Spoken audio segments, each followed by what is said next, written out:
The morning sun cast long shadows across the marble floors of the Harrison mansion. Margaret wiped down the kitchen counter for the third time, her hands trembling slightly. She had been working as a maid in this house for almost 2 years now, and every day felt like walking on eggshells. The pay was good, better than anything she could find elsewhere, but the pressure was immense. Richard Harrison was a man who demanded perfection. His business empire stretched across 3 states, and he ran his household the same way he ran his companies, with an iron fist and zero tolerance for mistakes. His wife Victoria was equally demanding, always finding fault in the smallest details. But there was one bright spot in Margaret's days: little Emma Harrison, the couple's 7-year-old daughter. Emma was different from her parents. She had kind eyes and a gentle spirit that seemed out of place in such a cold household. She would often sneak into the kitchen to chat with Margaret while she worked, asking about her life, her family back in Guatemala, and sharing stories about school. Margaret had grown genuinely fond of the child, seeing in her the daughter she had left behind in her home country. That particular morning started like any other. Margaret prepared breakfast while Emma sat at the kitchen table, swinging her legs and talking excitedly about her upcoming birthday party. Richard Harrison walked in, his phone pressed to his ear, barely acknowledging their presence. He grabbed his coffee and left without a word. Victoria followed shortly after, reminding Margaret about the dinner party they were hosting that evening, and listing a dozen tasks that needed to be completed. After the parents left, Emma asked if she could help Margaret with the dusting upstairs. Margaret hesitated but agreed, knowing how much the little girl enjoyed feeling useful. They worked together, Emma carefully wiping the picture frames while Margaret vacuumed. The child's laughter echoed through the empty halls as she told jokes she had learned at school. Then everything changed in an instant. Margaret heard a crash from Emma's bedroom. She rushed in to find Emma on the floor near her bookshelf, crying and holding her arm.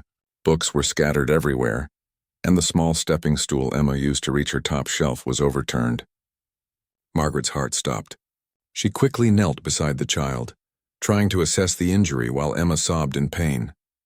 Margaret knew she needed to act fast. She gently helped Emma to her feet and noticed the girl's wrist was already beginning to swell. She immediately called Victoria Harrison, her voice shaking as she explained what happened. Victoria's response was cold and sharp, demanding to know exactly how Margaret had allowed this to happen. Before Margaret could fully explain, Victoria hung up, saying she was on her way home. Within 20 minutes, Victoria burst through the front door, her face twisted with anger.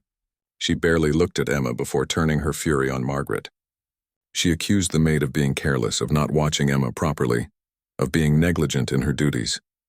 Margaret tried to explain that Emma had been reaching for a book when she fell, but Victoria would hear none of it.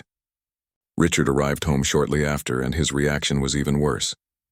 Richard Harrison looked at his crying daughter, then at Margaret, and his expression turned to stone. He didn't ask what happened. He didn't check on Emma beyond a cursory glance. Instead, he pointed at Margaret and said words that would change everything. "You did this to her." Margaret stood frozen, unable to comprehend what he was suggesting. She tried to protest, to explain, but Richard cut her off. He told her to leave immediately, and that his lawyers would be in touch. Margaret left the Harrison mansion that day with her heart breaking. She had done nothing wrong, yet she was being blamed for an accident. Worse, she was being accused of something far more sinister. Over the next few days, she learned the true extent of the Harrison family's intentions. Richard had not only fired her but had reported her to the police, claiming she had deliberately hurt Emma. The accusation was child abuse. The legal system moved quickly. Margaret was arrested at her small apartment, where she lived with 2 other immigrant women. The police were rough, treating her as if she were a dangerous criminal. She spent a night in jail, terrified and confused, unable to afford bail. When a public defender finally came to see her, Margaret broke down, insisting she would never hurt Emma, that the child had simply fallen. But Richard Harrison was a powerful man with powerful connections. He hired the best prosecutors and made sure the media knew about the case. Within days, Margaret's face was on the news. The headlines painted her as a dangerous immigrant who had hurt an innocent child. People who didn't know her, who had never met her, condemned her on social media and in comment sections. She became a symbol of everything people feared about letting strangers into their homes. Margaret's lawyer, a tired-looking man named David Chen, was honest with her. He told her the odds were stacked against her. Richard Harrison's wealth and influence meant the court would likely believe his version of events. The medical reports showed Emma had a fractured wrist, and without witnesses to confirm Margaret's story, it was her word against a powerful family. David advised her to consider a plea deal, but Margaret refused. She was innocent, and she would not admit to something she didn't do. As the weeks passed and the trial date approached, Margaret's life fell apart. She couldn't find work because everyone recognized her from the news. Her roommates asked her to leave, afraid of being associated with her. She had to move to a shelter, where she shared a room with 5 other women. Every night she prayed and cried, wondering how her life had come to this. She missed Emma and worried about whether the child was okay. She also thought about her own daughter back in Guatemala, who depended on the money Margaret sent home each month. The community center where Margaret sometimes volunteered was the only place that stood by her. The director, Maria Santos, believed in her innocence and helped her find a better lawyer. Through connections and fundraising, they managed to hire someone with more experience in cases like this. The new lawyer, Jennifer Walsh, was young but fierce. She looked at the case with fresh eyes and immediately spotted inconsistencies in the Harrison family's story. Jennifer began investigating thoroughly. She interviewed Emma's teachers, who described the child as clumsy and accident-prone. She found medical records showing Emma had been treated for falls before. She also discovered something interesting. The Harrisons had filed insurance claims after the incident, claiming Margaret's negligence had caused emotional distress to their daughter. It appeared they were not just seeking justice but also financial compensation. The trial date arrived on a cold November morning.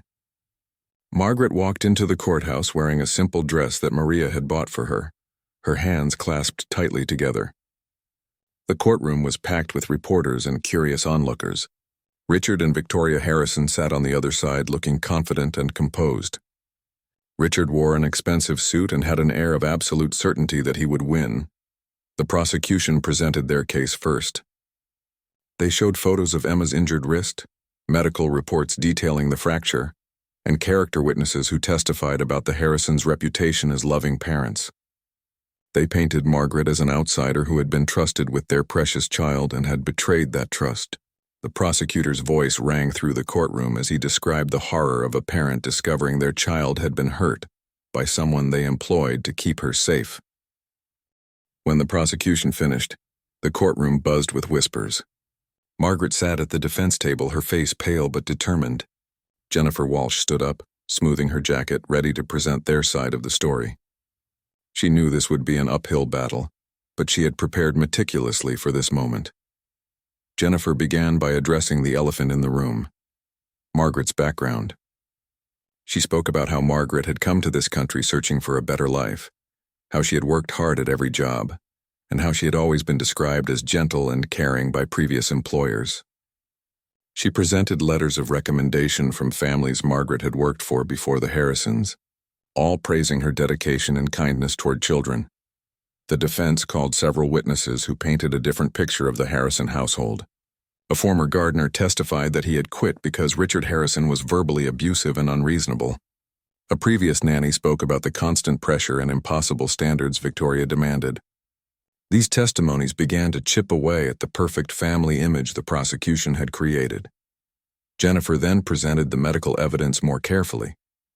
She brought in a pediatric specialist who explained that Emma's type of fracture was completely consistent with a fall from a low height, exactly as Margaret had described. The doctor pointed out that if an adult had intentionally hurt a child in the manner the prosecution suggested, the injury pattern would be different. There would likely be bruising in specific patterns or additional injuries that weren't present in Emma's case. The lawyer also revealed something the prosecution had conveniently omitted: Emma's medical history. The young girl had been treated multiple times for minor injuries over the past 2 years. She had fallen from playground equipment, tripped downstairs at school, and even tumbled off her bicycle despite wearing protective gear. The pattern was clear to anyone looking objectively. Emma was simply a clumsy child going through an awkward phase of growth, not a victim of abuse. Throughout the testimony, Richard Harrison's face remained impassive, but Victoria shifted uncomfortably in her seat. Jennifer noticed and pressed harder.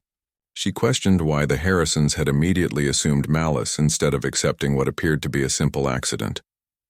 She pointed out that Margaret had called Victoria right away, had tried to help Emma, and had been transparent about what happened. These were not the actions of someone with something to hide.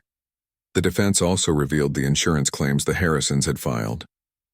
Jennifer presented documents showing they were seeking significant compensation, not just for medical bills, which their excellent insurance already covered, but for emotional distress and punitive damages. She suggested to the jury that perhaps this case was less about justice and more about money and maintaining a certain image of control and perfection. During cross-examination, Jennifer questioned Richard Harrison directly. She asked him about his relationship with his daughter, about how much time he spent with her, about whether he had actually witnessed Margaret being rough or careless with Emma at any point. Richard's answers were vague and defensive.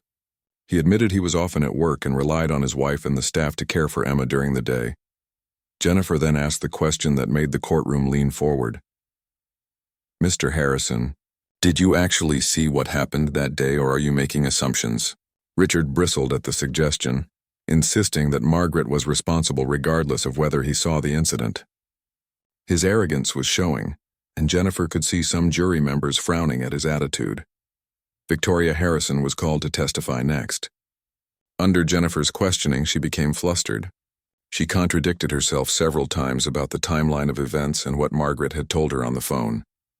Jennifer pressed her about why she had been so quick to blame Margaret, without even asking Emma what happened. Victoria claimed she had asked Emma, but the child had been too upset to speak clearly. This was when Jennifer dropped a bombshell. She presented phone records showing that Victoria had called her lawyer before she had even called her husband about Emma's injury. She had also contacted their insurance company within hours of the incident. Jennifer suggested that Victoria had seen this as an opportunity rather than a tragedy, a chance to remove a staff member she found inadequate while securing financial compensation. The prosecution objected strenuously, but the seed of doubt had been planted. Jennifer moved on to present character witnesses for Margaret. Maria Santos from the community center spoke emotionally about Margaret's volunteer work with children, how gentle and patient she was. Other members of the immigrant community testified about Margaret's reputation as a trustworthy and kind person. One particularly moving testimony came from an elderly woman Margaret had cared for years ago. The woman, now in her 80s, had traveled from another state to testify. She described how Margaret had looked after her following a stroke, treating her with dignity and compassion. She broke down in tears, insisting that Margaret was incapable of hurting anyone, especially a child. As the defense rested their case, the atmosphere in the courtroom had shifted noticeably. What had seemed like an open and shut case against a negligent immigrant worker was now looking much more complicated. The jury appeared thoughtful, no longer viewing Margaret with suspicion but with something closer to sympathy. The judge called for a recess before final arguments. Margaret sat in a small room with Jennifer, hardly daring to hope. The lawyer told her honestly that it could go either way, but she felt they had made a strong case for reasonable doubt. Margaret nodded, her hands clasped in prayer. All she wanted was the truth to come out and her name to be cleared. During the recess, something unexpected happened. Emma Harrison, who had been kept away from the courthouse until this point, arrived with her grandmother, Richard's mother. The elderly Mrs. Harrison looked uncomfortable and kept glancing at her son with an expression that mixed disappointment and determination. She approached Jennifer Walsh during the break, asking to speak privately. What Mrs. Harrison revealed shocked Jennifer. The grandmother explained that she had been trying to talk to her son for weeks, but he wouldn't listen. She had been spending more time with Emma since the incident, and the child had told her things that troubled her deeply. Mrs. Harrison believed Emma should testify, that the truth needed to come out, regardless of how it made the family look. Jennifer immediately filed a motion to call Emma as a witness. The prosecution objected violently, arguing that the child had already been through enough trauma and shouldn't be subjected to courtroom questioning. Richard Harrison looked furious, glaring at his mother across the courtroom. But the judge, after careful consideration, decided that Emma's testimony could be crucial to the case and that proper measures would be taken to ensure her comfort. The decision sent ripples through the courtroom. Reporters rushed out to file updates.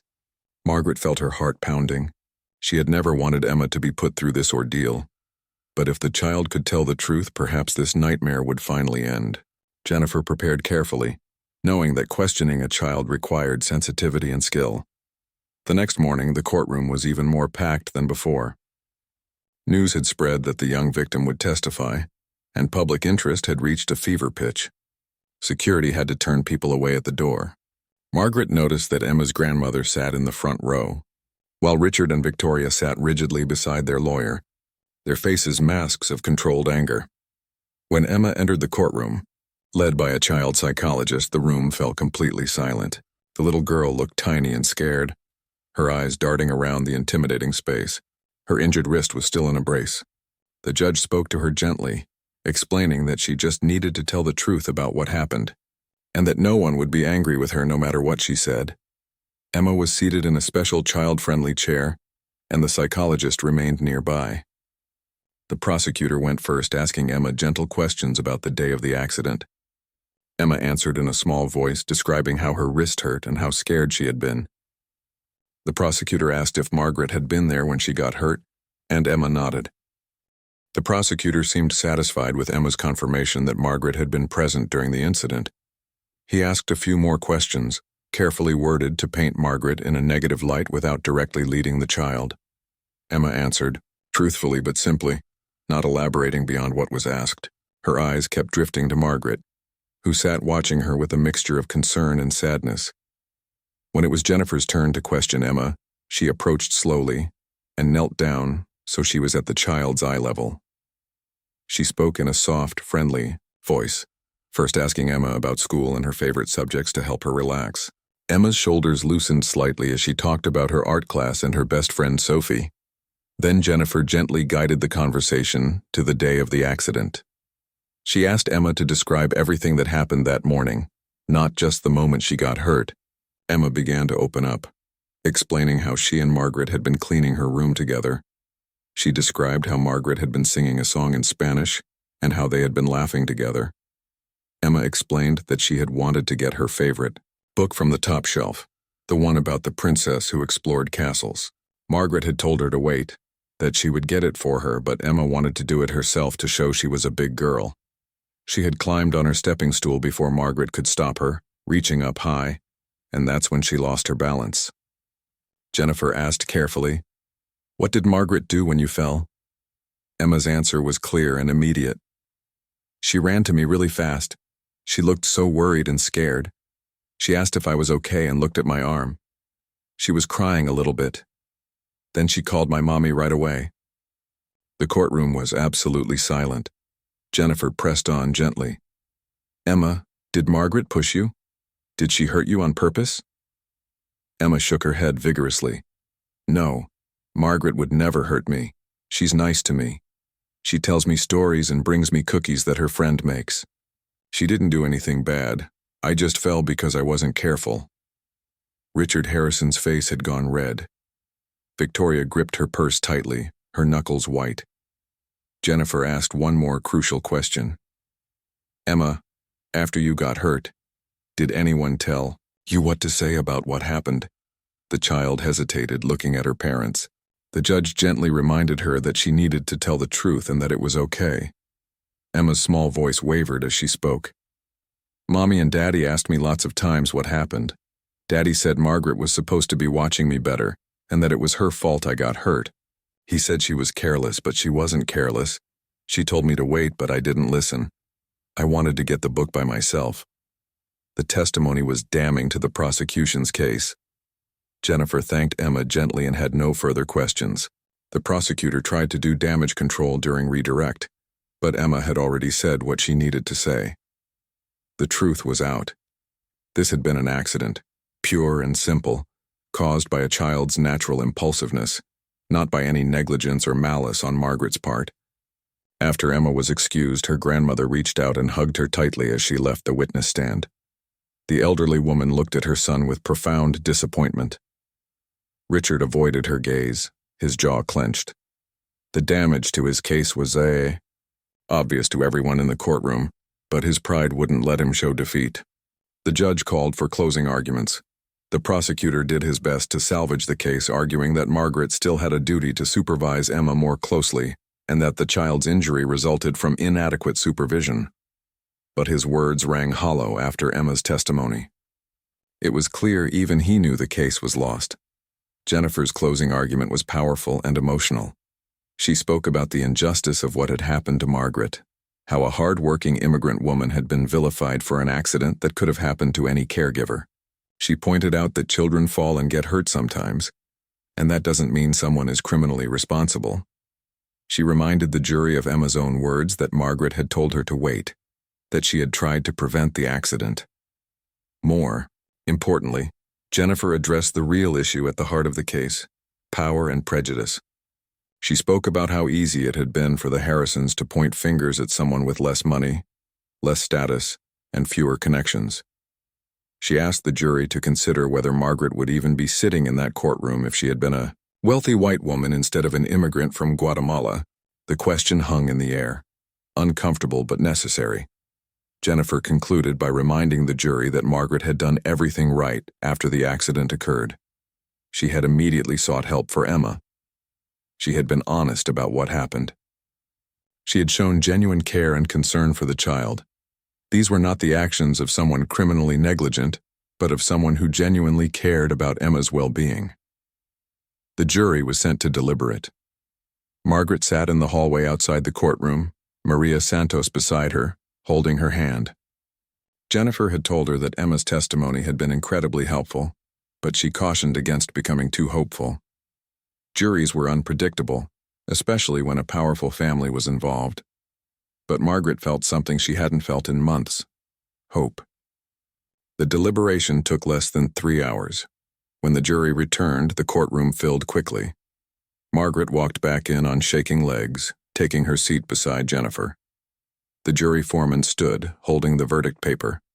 The judge asked if they had reached a unanimous decision. The foreman confirmed they had. The verdict was read: not guilty. Margaret collapsed in her chair, sobbing with relief. Maria wrapped her arms around her friend. Jennifer smiled, squeezing Margaret's shoulder. Behind them, they could hear the murmurs of approval from the gallery. The judge thanked the jury for their service and officially dismissed all charges against Margaret. As the courtroom began to clear, Margaret looked across to where the Harrisons sat. Victoria had her face in her hands. Richard stood stiffly, his expression unreadable. Their lawyer was packing up papers quickly, clearly eager to leave. Emma's grandmother caught Margaret's eye and nodded, a gesture of acknowledgement and perhaps apology for what her family had put this innocent woman through. Outside the courthouse, reporters swarmed around Margaret and Jennifer. The lawyer gave a brief statement about justice being served and about the importance of listening to children when they tell the truth. Margaret simply said she was grateful and that she had never stopped caring about Emma, despite everything. Her words were simple but genuine, and they resonated with people watching the news that evening. The media narrative shifted dramatically after the verdict. The same outlets that had vilified Margaret now ran stories about miscarriage of justice nearly happening, about the courage of a little girl who told the truth, and about the problems with wealthy families using the justice system as a personal weapon. Richard Harrison's business reputation took a hit as people questioned his character and judgment. In the days following the trial, Margaret tried to piece her life back together. The shelter she had been staying at felt too crowded now, too full of memories of the darkest period of her life. Maria helped her find a small apartment, and the community center organized a fundraiser to help her get back on her feet.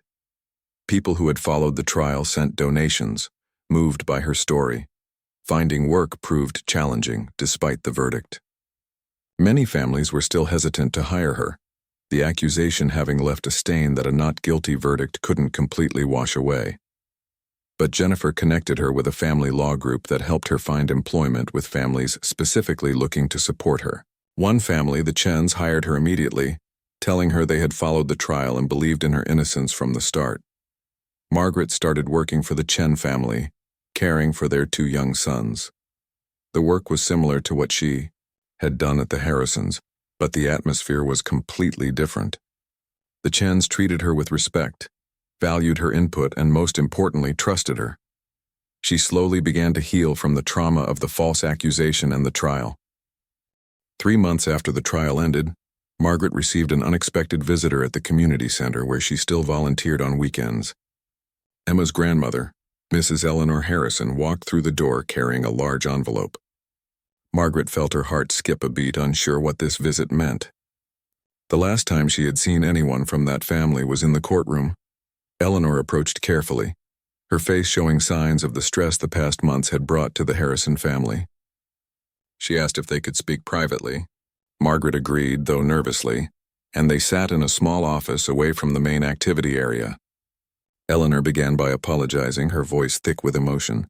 She explained that she had been horrified by what her son had done and ashamed that she hadn't intervened sooner. The elderly woman revealed that the trial had torn the family apart. Emma had become withdrawn and anxious, struggling with guilt over the role she had played in Margaret's suffering, even though everyone assured her she had done nothing wrong. Victoria and Richard's marriage was strained, with constant arguments about the lawsuit and its aftermath. The social circle they had once been part of had largely turned its back on them. Eleanor explained that she had been meeting with a therapist alongside Emma to help the child process everything that had happened. The therapist had suggested that closure might help Emma heal, and Eleanor agreed. She had come to ask if Margaret would be willing to meet with Emma, if she could find it in her heart to show the child that she held no grudge against her. Margaret was quiet for a long moment. The request brought up complicated feelings. She had never blamed Emma for what happened, but seeing the child would mean confronting painful memories of her time with the Harrison family. Yet when Eleanor showed her a drawing Emma had made showing Margaret and her together with the words, "I'm sorry," written in a child's shaky handwriting, Margaret's heart softened. She agreed to meet with Emma, but on her terms and with a neutral third party present. They arranged for the meeting to take place at the community center the following week, with Maria Santos present to provide support. Eleanor thanked her repeatedly, tears streaming down her face. Before she left, she handed Margaret the envelope, saying it was from her personally and had nothing to do with Richard or Victoria. Inside the envelope, Margaret found a check for $20,000 and a letter. Eleanor had written about how her late husband had built the family fortune through hard work and integrity, values she felt her son had forgotten. She wanted to help Margaret rebuild her life and pursue education, or start a small business if she wished.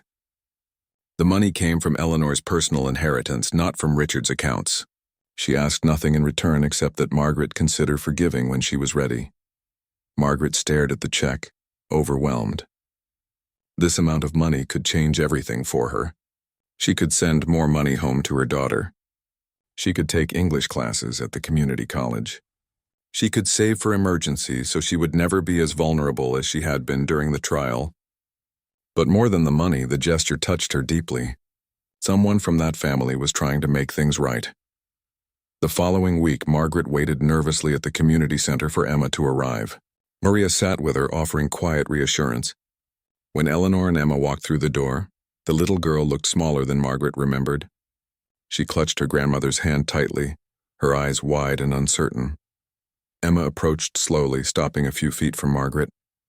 For a moment, neither spoke. Then Emma's face crumpled and she started crying. "I'm so sorry, Margaret. I'm sorry you got in trouble because of me. I'm sorry Daddy said those mean things about you. I told them it wasn't your fault, but they didn't listen at first. I missed you." Margaret felt her own tears falling. She opened her arms and Emma rushed into them. They held each other, both crying, releasing months of pain and fear. Margaret whispered to the child that it wasn't her fault, that she had been so brave for telling the truth and that she had missed her too. It was a moment of healing for both of them. They spent an hour together with Emma showing Margaret pictures she had drawn and talking about school. The conversation was lighter than either had expected, falling into the easy rhythm they had once shared. Margaret learned that Emma had a new tutor now instead of a nanny, and that her parents were busier than ever. The child seemed lonely and Margaret's heart ached for her. Before they left, Eleanor pulled Margaret aside once more. She mentioned that Richard's business had suffered significant losses after the trial. Partners had pulled out, investors had grown wary, and the family's social standing had plummeted. Victoria had moved back to her parents' home temporarily, claiming she needed space. The perfect family facade had completely crumbled. Eleanor admitted she was glad in a way. Her son had needed a wake-up call about his arrogance and his treatment of others. She hoped this experience would change him, though she wasn't certain it would. She asked Margaret to stay in touch, particularly for Emma's sake, and Margaret agreed to exchange occasional letters or emails with the child if Emma wanted that. As time passed, Margaret's life continued to improve. She used part of Eleanor's gift to enroll in community college courses, studying to become a certified nursing assistant. The work would pay better and offer more stability than domestic work. She still worked for the Chen family part-time, and they were supportive of her educational goals, often adjusting her schedule to accommodate her classes. Jennifer Walsh, the lawyer who had defended her, became a friend. They met for coffee occasionally, and Jennifer sometimes asked Margaret to speak to other immigrants facing legal troubles, offering hope that the system could work even for those without money or power. Margaret discovered she had a voice in a story that could help others. The immigrant community embraced Margaret as a symbol of resilience. She became involved in advocacy work, speaking about the rights of domestic workers and the importance of fair treatment. She joined an organization that provided support to immigrants navigating the legal system and shared her story at community events, always emphasizing Emma's bravery in telling the truth. Margaret maintained her correspondence with Emma through email, with Eleanor monitoring the exchanges to ensure Richard didn't interfere. Emma sent her drawings and updates about school. Margaret responded with encouragement and sometimes small stories about her life. The connection was healing for both of them, a reminder that kindness could survive even the worst circumstances. One day, nearly a year after the trial, Margaret received an unexpected email from an address she didn't recognize.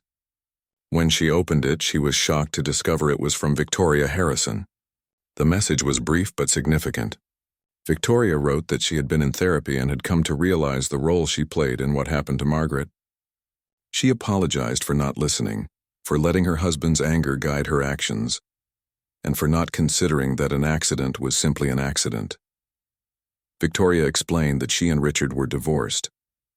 She had full custody of Emma and had moved to a different state to start over. She wanted Margaret to know that Emma spoke about her often, and that Victoria no longer believed the narrative Richard had created.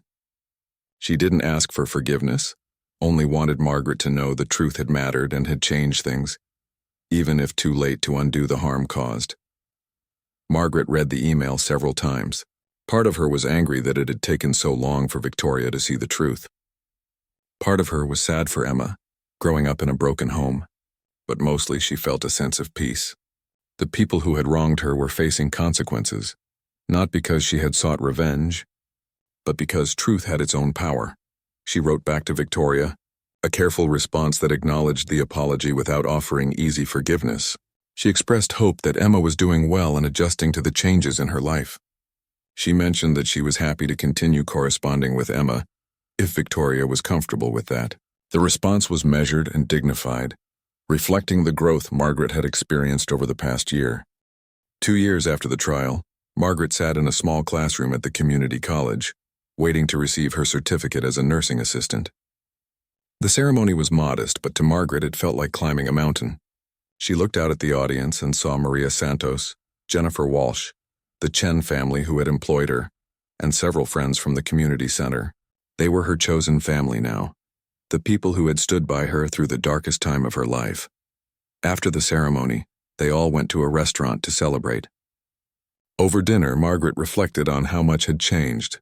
She had a stable job at a nursing home, work that felt meaningful and allowed her to help elderly people who reminded her of the grandmother she had left behind in Guatemala. She had her own apartment now, small but entirely hers.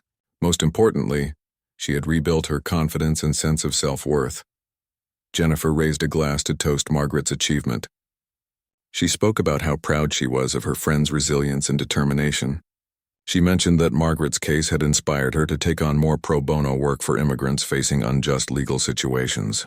The trial had changed Jennifer too, reinforcing her belief that everyone deserved a vigorous defense regardless of their ability to pay.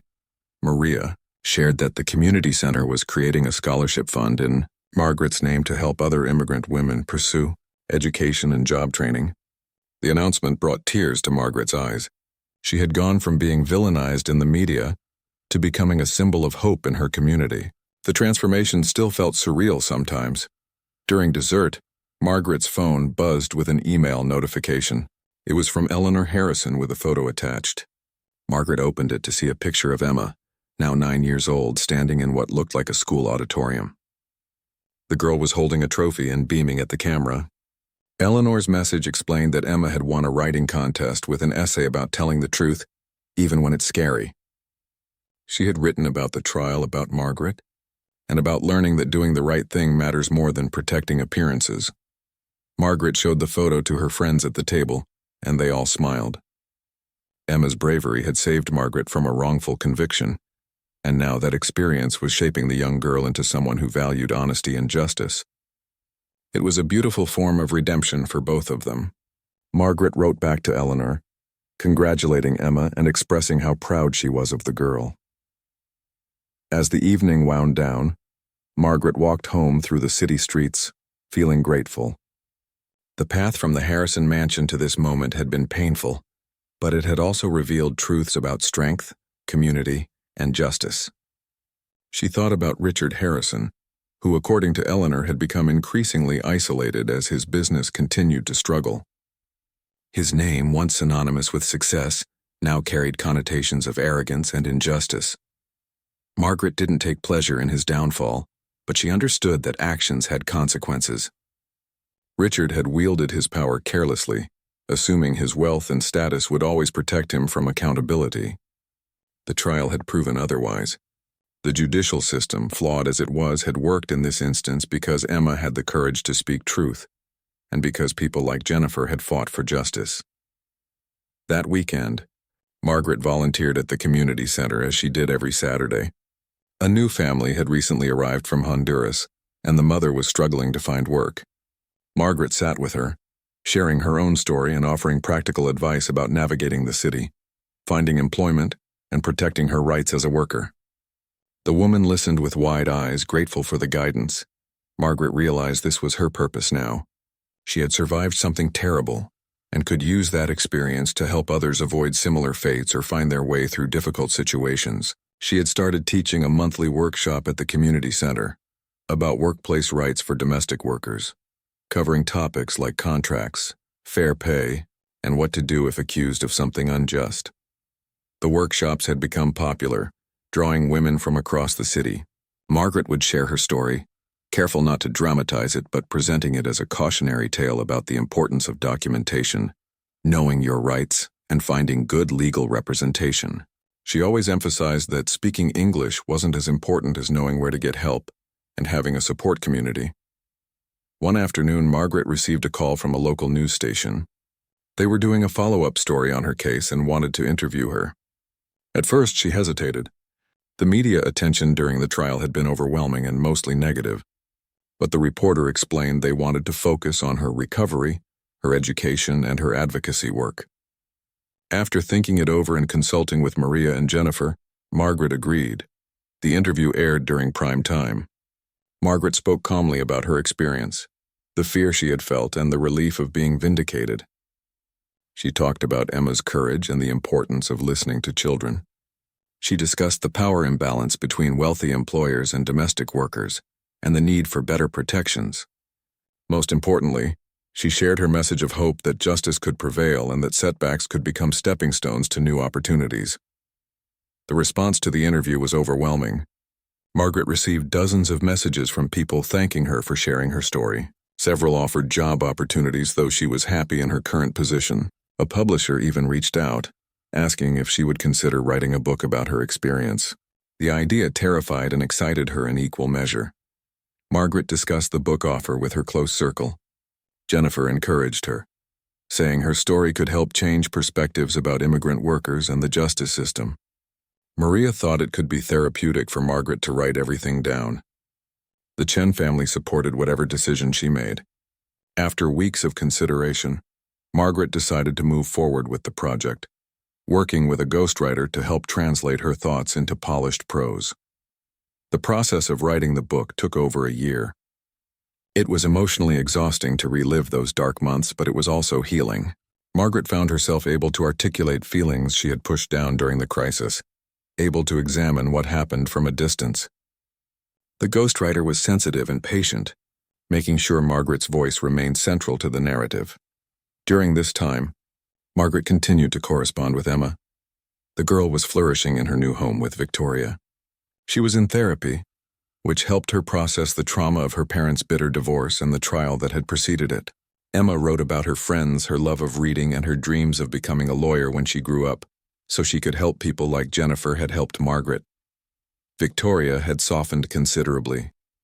Her emails to Margaret were apologetic and humble, a stark contrast to the cold, demanding woman Margaret had worked for. Victoria explained that losing her marriage and social status had forced her to examine her values and priorities. She had started volunteering at a women's shelter and was training to become a social worker. She wanted to use her experience to help others, particularly women escaping difficult situations. Eleanor remained a constant presence in Margaret's life, checking in regularly and continuing to support her endeavors. The elderly woman had distanced herself from her son, maintaining a relationship primarily for Emma's sake. She told Margaret that Richard had moved to another state and remarried quickly, seemingly learning nothing from what had happened. Eleanor had written him out of her will, leaving her estate to Emma and various charities. When Margaret's book was finally published, it became an unexpected success. Titled The Truth That Set Me Free, it resonated with readers across different communities. Immigrant workers saw their own struggles reflected in her story. Parents were moved by Emma's role and the importance of teaching children to value truth. Legal professionals discussed the case in law schools as an example of how bias can infect the justice system and how proper defense can overcome significant obstacles. Margaret was invited to speak at various events, from community centers to university panels. She was nervous at first, her English still imperfect, but audiences responded to her authenticity and courage. She spoke about dignity, about not letting others define your worth, and about the power of community support. Her message was simple but profound. Everyone deserves justice, regardless of their wealth or status. The book's success allowed Margaret to finally bring her daughter from Guatemala to live with her in the United States. Rosa, now 15, arrived on a spring day, and Margaret held her at the airport for what felt like an eternity. They had been apart for 7 years, communicating through occasional phone calls and video chats. Now they would be a family again, living together in Margaret's small but comfortable apartment. Rosa struggled initially with the adjustment, missing her grandmother and friends back home, frustrated by the language barrier at school. But Margaret's strength and the supportive community around them helped ease the transition. The Chen family included Rosa in holiday celebrations. Maria enrolled her in tutoring programs at the community center. Jennifer helped navigate the paperwork to ensure Rosa could eventually attend college. 3 years after the trial, Margaret received an invitation that surprised her. Emma, now 10 years old, was having a birthday party, and both she and Victoria wanted Margaret to attend. The invitation was carefully worded, making clear there would be no pressure and that Richard would not be present. Eleanor would be there, and Emma had specifically asked for Margaret. Margaret debated whether to go. The rational part of her brain said it might be awkward, that she had moved on and didn't need to revisit that chapter of her life. But her heart remembered the little girl who had loved her stories and snuck into the kitchen for cookies. Emma had saved her by telling the truth. The least she could do was celebrate the child's birthday. She attended the party, held at a modest home in a suburban neighborhood very different from the mansion where Emma had once lived. Victoria greeted her at the door, and the two women shared an awkward but genuine hug. Emma ran to Margaret immediately, throwing her arms around her waist and talking excitedly about school, her friends, and the books she had been reading. The party was small and intimate, just family and a few close friends. Margaret met Emma's new friends, normal kids from the neighborhood, and she could see how much happier Emma seemed compared to her early years in the mansion. Victoria had clearly made choices that prioritized her daughter's well-being over status and appearances. During the cake cutting, Emma asked if Margaret would share a story, like she used to do when Emma was younger. Margaret agreed, and she told a story she had loved as a child in Guatemala, about a brave little bird who spoke truth to a powerful lion. The children listened, captivated, and when she finished, Emma hugged her again and whispered, "Thank you for not being mad at me." Margaret whispered back, "I could never be mad at you, sweet girl. You were brave and honest, and I'm so proud of you." It was a moment of complete closure, of forgiveness and healing that both of them needed. When Margaret left the party that evening, she felt lighter than she had in years. The past no longer held power over her present. 5 years had passed since that terrible day when Emma fell, and Margaret's life had turned upside down. Now Margaret stood in front of a mirror, adjusting the collar of her nursing scrubs before heading to work. She had been promoted to a supervisory role at the nursing home, overseeing a team of caregivers and ensuring quality care for the residents. The job was demanding but fulfilling, and she was respected by both her colleagues and the families she served. Rosa, now 18, was preparing to start college in the fall. She had earned a scholarship to study social work, inspired by her mother's journey and the community that had supported them. Margaret could hardly believe how much her daughter had grown and matured. Rosa often accompanied her to speaking engagements, sharing her perspective as the child who had waited years to be reunited with her mother. The advocacy work had expanded beyond what Margaret ever imagined.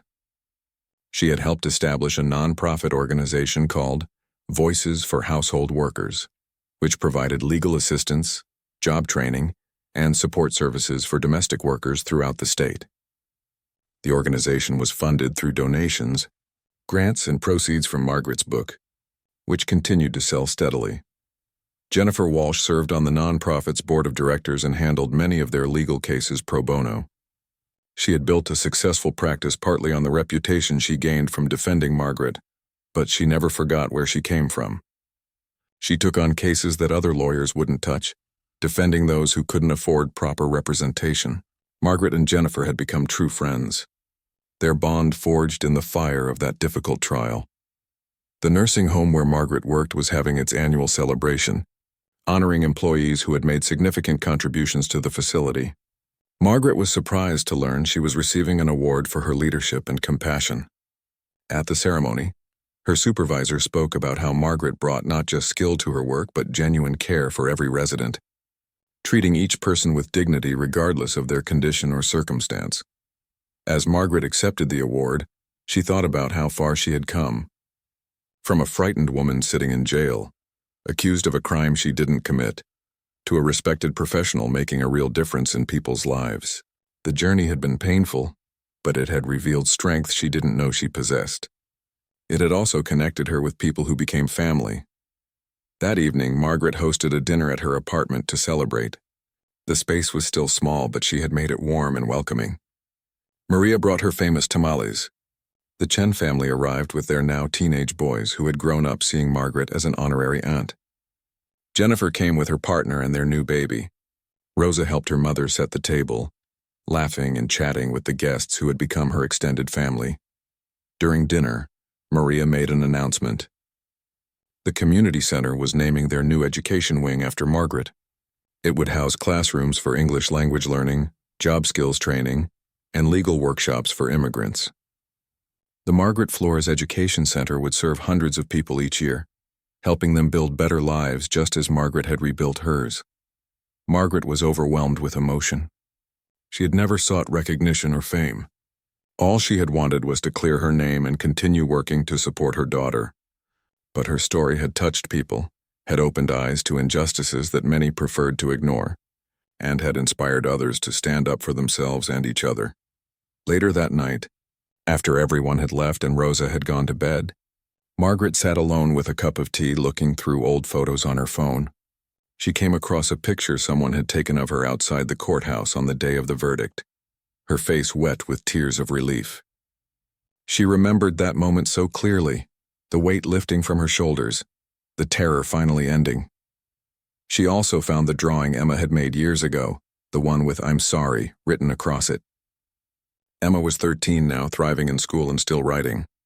They exchanged messages regularly, and Emma often sent her new stories she had written. The girl wanted to study journalism in college, to tell stories that mattered and give voice to people who weren't often heard. Victoria had completed her social work degree and was working with foster children. She had reached out to Margaret several times over the years, and while their relationship would never be close, there was mutual respect. Victoria freely admitted that she had been wrong. that she had let her husband's anger and her own prejudices blind her to the truth. She worked now to help vulnerable children, perhaps as a way of atoning for what she had done. Eleanor Harrison had passed away the previous year at 87. She had left a substantial donation to Margaret's nonprofit in her will, along with a personal letter thanking Margaret for her forgiveness and grace. The letter also mentioned that Eleanor hoped her son would someday find the humility to make amends, though she doubted it would happen. Eleanor had been buried with a photo of Emma and Margaret together from Emma's 10th birthday party, a symbol of the healing that had occurred. Richard Harrison had faded from public view. His business had never recovered from the scandal, and he had moved across the country to start over. Margaret heard through Eleanor before she passed that he had remarried and had another child. She wondered if he treated his new family differently, if he had learned anything, but she doubted it. Some people never changed, never understood the harm they caused. Margaret didn't waste energy thinking about Richard anymore. He had tried to destroy her life, and he had failed, not because she was stronger than him, though perhaps she was, but because truth had power that money and status couldn't overcome. Emma's simple, honest testimony had been more powerful than all of Richard's wealth and influence. The following month, Margaret was invited to speak at a law school about her case. She stood before a room full of future lawyers and shared her story, emphasizing the importance of fighting for clients who had no voice, no power, no resources. She talked about Jennifer's dedication and how proper legal representation had made all the difference between justice and injustice. During the question period, a young woman asked Margaret if she had ever received an apology from Richard Harrison. Margaret paused, then shook her head. No, and I don't expect one. But I received something more valuable. I received validation from the legal system. I received support from my community. And I received the truth from a brave little girl. Those things mattered more than any apology from someone who probably still believes he did nothing wrong. Another student asked if she had considered suing the Harrisons for false accusation or defamation. Margaret explained that her lawyer had advised her she had grounds for a civil suit, but she had decided against it. I wanted to move forward, not stay trapped in the past. Winning that case gave me my freedom and my reputation back. That was enough. I didn't need revenge. I needed peace. The students applauded, and several came up afterward to thank her for sharing her story. One young woman, herself an immigrant from Mexico, told Margaret that her story had inspired her to pursue law specifically to help people from her community. Margaret hugged her, feeling the circle of impact widening. Her suffering had not been meaningless. It had sparked change and inspired others. That summer, Margaret took her first vacation in years. She and Rosa traveled back to Guatemala to visit family. It was emotional returning to the village where Margaret had grown up, seeing her elderly mother and siblings, introducing Rosa to relatives she barely remembered. They stayed for 2 weeks, and Margaret felt a sense of completeness, of bridging two worlds that had been separated for so long. When they returned, there was an email waiting from Emma. She had been accepted into a summer writing program for talented young students. She wanted Margaret to know that her essay application had been about Margaret and the trial, about learning the importance of truth and justice. Emma wrote, "You changed my life by being kind to me when you didn't have to be, and I hope I changed yours by telling the truth when it mattered. Thank you for never giving up." Margaret read the message 3 times, tears streaming down her face. This was what redemption looked like. Not a dramatic courtroom moment, though that had been important, but these quiet, ongoing ripples of positive change. Emma had become a voice for truth. Victoria had become a helper of vulnerable children. Margaret herself had become an advocate and educator. Even Jennifer had been inspired to dedicate her career to justice. The story that had begun with fear and injustice had transformed into something beautiful. Not because the original wrong had been erased, it couldn't be, but because people had chosen to grow from it, to let it make them better rather than bitter. Margaret hung Emma's message on her refrigerator, next to Rosa's college acceptance letter and a photo from Maria's recent birthday party. As Margaret prepared for bed that night, she thought about everything she had survived and accomplished. She thought about the woman she had been 5 years ago, terrified in a jail cell, and the woman she was now, confident and purposeful. She thought about the people who had stood by her, and the unexpected connections that had formed from crisis. Most of all, she thought about Emma. That brave 7-year-old who had told the truth even though it went against her parents' wishes. That child had saved her, and in doing so had perhaps saved herself. They had both learned that truth was more powerful than money, that courage could come in small packages, and that justice, while sometimes slow and imperfect, could ultimately prevail. Margaret fell asleep that night grateful for the journey, painful as it had been because it had led her here, to meaningful work, to a reunited family, to a community that valued her, and to the knowledge that her voice and story mattered. She had been knocked down by those with power, but she had gotten back up. She had been silenced, but she had found her voice. She had been almost destroyed, but she had rebuilt herself stronger than before. The wealthy businessman had tried to blame her for an accident, had tried to use his power to crush her, but he had failed. Because in the end, one honest child's voice had been louder than all his money and influence. That truth, more than anything else, was what Margaret held on to. Truth had set her free, and it continued to guide her path forward. One day at a time, one person helped at a time, one story told at a time. And that was enough. That was everything.